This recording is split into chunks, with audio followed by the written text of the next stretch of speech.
This is installment number 1 in my audiobook series. Hey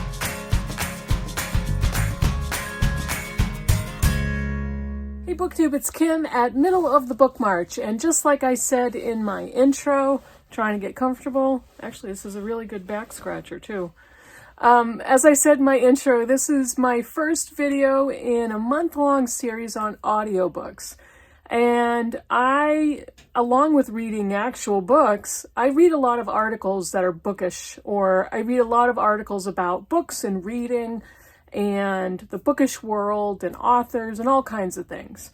And I came upon a few different articles about audiobooks. And that, along with the latest audiobook I finished, led me to do this kind of little series. And this is, this first video is about overperformed audiobooks. And this is based on an article I read on LitHub, or Literary Hub, lithub.com. And I will link the article down below. And the author is Maris Kreisman. And she's talking about audiobooks that she's listened to recently that, in her opinion, were overproduced. And what she meant by that was either narrators that tried to do dramatic readings with the voices and the changing their own voice, or audiobooks that were produced with multiple narrators, or memoirs or nonfiction that was read by an author that didn't particularly match the original author of the audiobook. And I read this article and I almost completely disagreed with this author, and this is what I'm here to talk about. Now, I just finished listening to The Fellowship of the Ring by J.R.R. Tolkien, and I will be wrapping that book up this weekend. But I just finished that one, and it was narrated by Andy Serkis, who is the actor who plays Gollum in the Lord of the Rings trilogy. And I was blown away by this audiobook. He does every voice. He does female voices and hobbit voices and elf voices and wizard voices. He does it all. And I was enraptured by this audiobook. He is fantastic. And I thought, she can't possibly mean a book like that. She also made a note of Jim Dale, who narrated the Harry Potter series. And she did give him high praise because of the way he narrated those stories. Harry Potter includes hundreds of different characters, and apparently I've never listened to his narration, but apparently he narrated every single voice.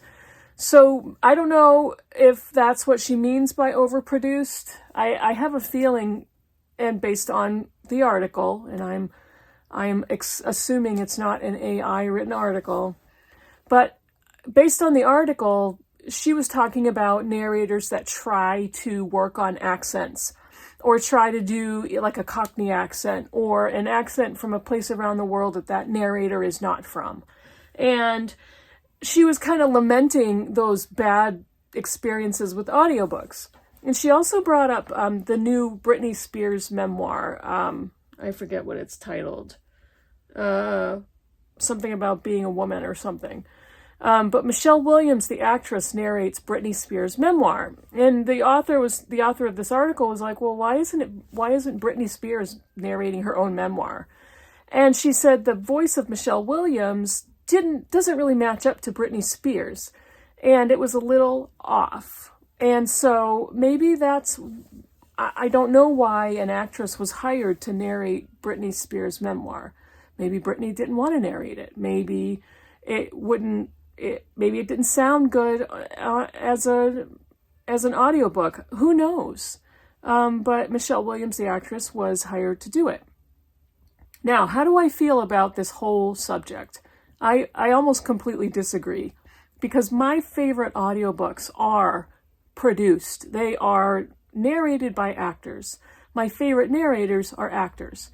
And that is because they bring the drama, they bring the dramatic presentation, they bring the voices, they bring the cadences, they bring the passion, they bring the enthusiasm to the narration.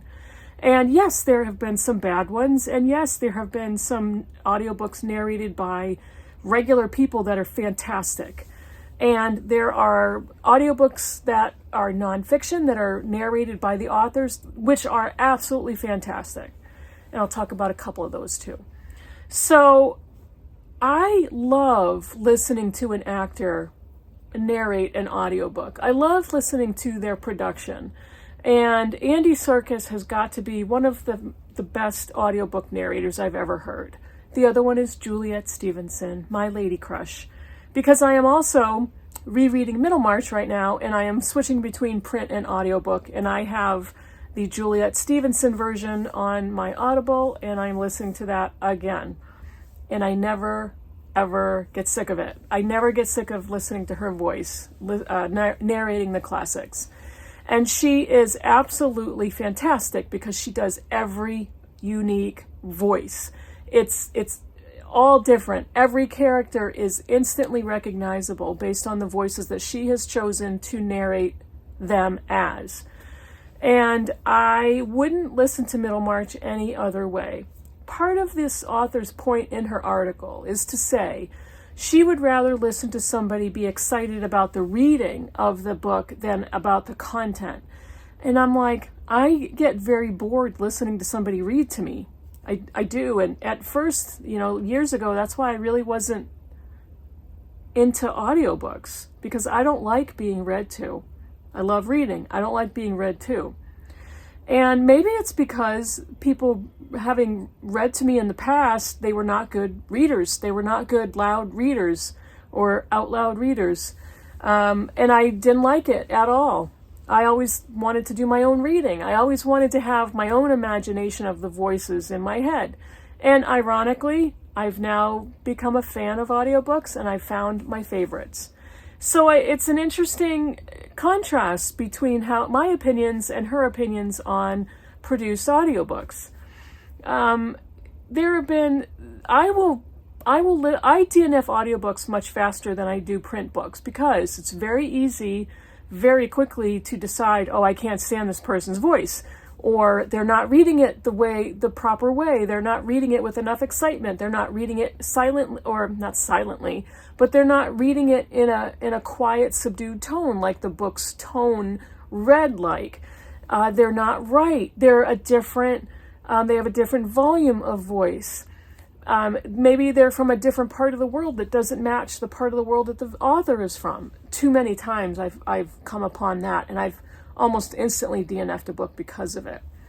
And I want to hear not just the enthusiasm, but I want to hear the interpretation, and then decide for myself, oh, that voice doesn't work, or that narration doesn't work for the story or for this book. So I gave you two names, Andy Serkis and Juliet Stevenson.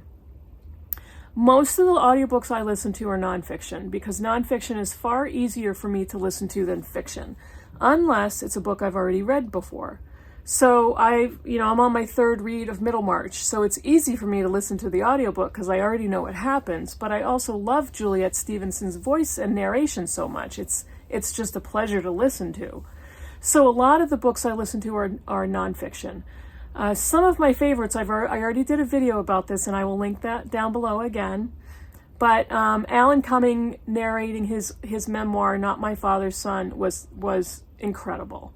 Stanley Tucci narrating Taste, his food memoir, was incredible. And Viola Davis narrating her memoir, Finding Me, was absolutely insanely incredible. Is that a descriptor? No. You know what I mean. These narrators, these actors narrating their own memoirs was an experience for me. So that the quote-unquote reading experience, or the audiobook consuming experience, was incredible for me. And they added drama to their memoirs. They added drama to their stories. But the thing with them was they were narrating their own stories, so they knew where the drama was. They knew how to change their tone and their volume and their voice. So they knew where to insert the emotion. So I'm thinking maybe this author is referring to books where that wasn't the case, when a narrator maybe wasn't aware of where the emotion was supposed to be placed in a narrated book. I don't know.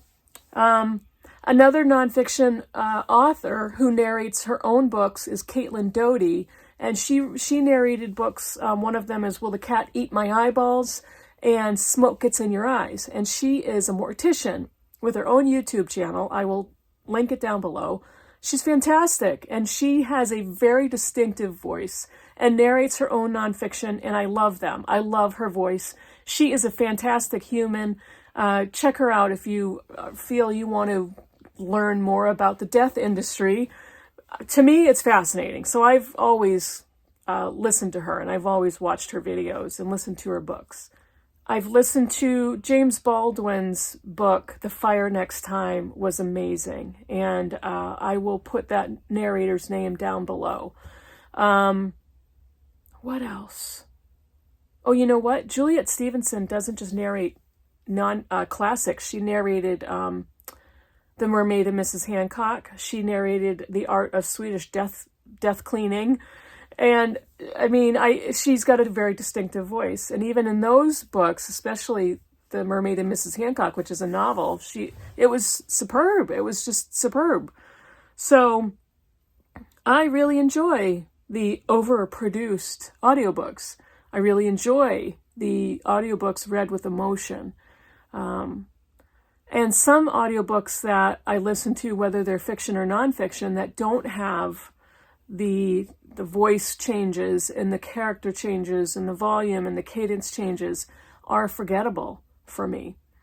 So, yeah, so I will link my favorite audiobooks down below. The Fellowship of the Ring is not on it because I made the video before I finished that audiobook, but that book will certainly be either #1 or close to Viola Davis's Finding Me for #1. And I would love to know what you think. If you listen to audiobooks, I would love to know what you think about this topic. If you have a chance, take a look at the article that is linked down below and write me a comment to tell me what you think.